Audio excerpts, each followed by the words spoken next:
Hello breaking news చూస్తున్నాం. హిమాచల్ ప్రదేశ్ లో కురుస్తున్న వర్షాల కారణంగా హత్నికుండ బ్యారేజ్ నుంచి భారీగా నీటి విడుదల కారణంగా యమునా నది ఉగ్రరూపం దాల్చుతుంది. గత రాత్రి ఢిల్లీలో మళ్లీ ప్రమాద స్థాయి అధిగమించింది. దీంతో రాజధానిలో లోతట్టు ప్రాంతాల్లో మళ్లీ వరదలు పెరిగింది. తాజాగా యమునా నది 205.33 మీటర్ల ప్రమాద స్థాయికి దాటగా ఇవాళ 206.42 మీటర్లకు చేరుకుంది.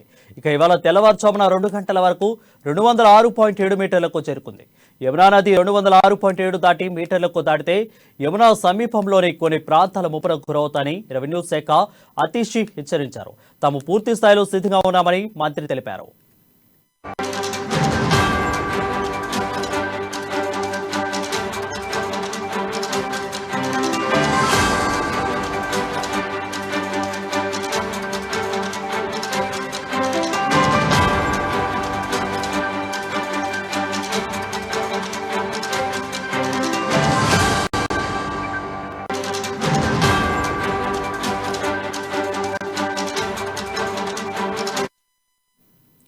ఢిల్లీలో బ్రేకింగ్ న్యూస్ చూస్తున్నాం.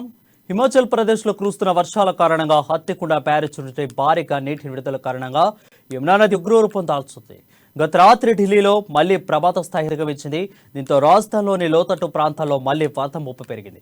తాజాగా యమునా నది 205.33 మీటర్ల ప్రమాద స్థాయిని దాటగా ఇవాళ 206.42 మీటర్లకు చేరుకుంది. ఇక ఇవాళ తెల్లవారుజామున 2 గంటల వరకు 206.7 మీటర్లకు చేరుకుంది. యమునా నది 206.7 మీటర్లకు పెరిగితే యమునా సమీపంలోని కొన్ని ప్రాంతాల ముప్పునకు గురవుతాయని రెవెన్యూ మంత్రి అతీష్ హెచ్చరించారు. తాము పూర్తి స్థాయిలో సిద్ధంగా ఉన్నామని మంత్రి తెలిపారు.